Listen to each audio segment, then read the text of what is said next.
pretty much going to give y'all a recap on IWM today. It was a nice play. Called it out for the gang, for the team, for the channel, for the chat, whatever you want to call us. But yeah, got some quick notes if y'all want to just follow along. All right, this right here was clearly yesterday's support zone. This is yellow. This is the lowest. This is the highest from yesterday. Here we got the pre-market. This is pre-market support zone, and I got a gap zone. So we break it down. You can see it a little clearer. Go to the 1 hour because that's how I like to really chart my things there. We don't have to show the pre-market hours, but honestly, it is good to see. I'm gonna just let y'all see so you don't think I'm lying about the support zones for the pre-market. Support, support, support. All right, now we can take it off. Things look a little bit better. All right, cool. So 1 hour, see what's going on. Wait, I'm sorry. Let's go to the 15-minute. That's what I was charting. All right. This is today. This is yesterday. This is all yesterday. So we see we gap down. So with the gap downs, I want to think, all right, what happened? Why did it happen? Let's figure this out. Either way, 9 times out of 10, gap zone is the area that they want to test again and figure out, can we hold this? We're going to go past it. If we don't go past the gap zone, then I make that a real strong resistance. If we do, then all right, cool. We're going to be going up further. That's just how I play gaps. That's how I think about it. So anyways, we gap down. This clear resistance. Boom, support. This pre-markets. All right, so now we got 3 levels to play off on for the next day. Now we get to pre-market. It was actually holding resistance. So it smacked off resistance.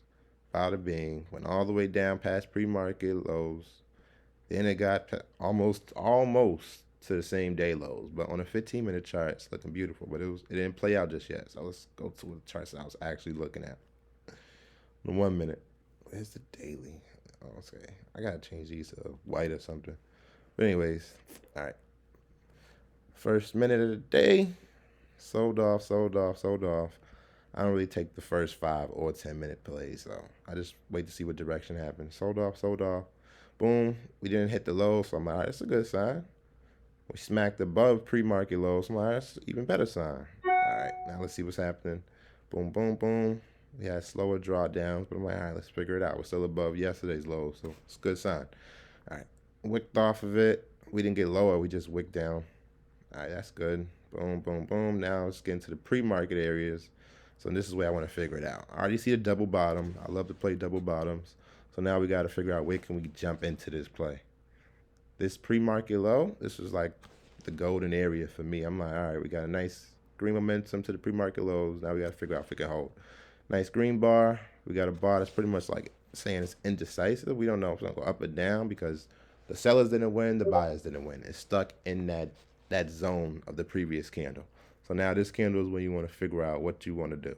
If it goes lower than goes lower than the previous candle, that's when I honestly going to go for bearish because it didn't make a new high. It can't break above this. And then the pre-market low is just causing too much disruption. If it goes above, then we're going to have some nice momentum because it's making a new high from here, which is going to be the newest high on the day. Ooh, I just sold out or something. I don't know what that was. Anyways, let's focus. All right. And oh my, I want to check so bad. I'm just going to focus. All right, anyway, so you see this green bar? This is when you want to jump inside the play. Really? I want to say right here. Let me just make this low. This is when you want to jump inside. If this green bar goes above, you want to jump in. But this is still a good position to jump inside as well. Either or. But I honestly like to do it right here. Sometimes that'll mess you up, but it gets crazy. You just got to figure out your entry. But either way, anything above this area is a good entry because you want to see what's happening with these gaps. You want to try to fill this gap. If it can get over this resistance, which is clearly, it's held as support. This is like a stopping ground in my head. I'm just trying to help you understand what I'm thinking and why I'm like, I got so much conviction in this play. Like this right here is a situation where if it can hold this area again, because it bounced off, like I don't want to be down here. It clearly said, okay, let's hold this area. If it can bounce off again, which it did with strong momentum, I'm thinking it's going to go higher and higher and higher. I don't see any reason why it shouldn't go any higher. Like these are areas that it already ping-ponged off of, so I already know it can get to this resistance. That's not the issue. The point is, how long will it take to get there? And that's what it is, because I'm playing 0-day options. So it's either going to get there soon, it's going to get there the next day or the next or whatever, or in some hours, and the option just going to decay, and I'm going to be upset. So obviously it did it rather soon, so that was a good thing. Bounced up. All right, cool. Good momentum. I'm honestly thinking it's going to just drop back down and bounce up, but it didn't do that. It broke up, and now it's holding the highs of the day. It's holding pre-market highs yesterday. It's holding yesterday's highs, so we're feeling good. All right. So this is, and it bounced directly off of it. Like I literally just said, if it can't get above, we got an issue. If it does, then we're there to stay. We're here to stay. We staying. We staying. Boom. This is when the area starts to get rocky. As soon as I see a pullback, that's when I get a little nervous. But it doesn't really matter because we already made our 20, 30, 40, and 50%. So we're good. Still up. Boom. Boom. Boom, boom, boom, boom, boom. Now this is the area where I want to be like, all right, I want to stay in because this is the same exact high it was before. So now it's in a position where it's reaching like a roadblock or I don't know, a slow down moment. So I'm like, okay, slowing down. If it breaks this area, this is when I sell out. This is like my official stop. Broke it, slowed out. So IWM, I'm not in that play anymore, anyways. But it would have been good if you would hold it for a longer term. But I had a 0-day option, so I'm like, I'm gonna just take what I have and I'm gonna get out of here. But to continue on with the mindset, if you was to have like longer expiration on the play, you wouldn't even want to sell out right here. Like this is a good situation to be in. You probably take profits, but if you're holding this for more than a day, stay in it because it's showing you positive momentum. It's saying it's holding this as support. Bounce, bounce. Now we can go higher. This was clearly a support zone area. Look at it.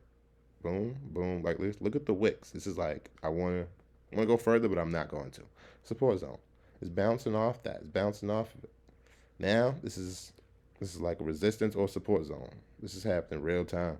I'm not playing it because I'm done. I got what I want out of it, but it's just my ideology on what was going on. It's how I figured out how I wanted to play the plays today. I think I played Amazon, IWM, and Delta Airlines today. Profited on all three, but if you want to see more, you want to learn more, join the Discord. Link is in the description below.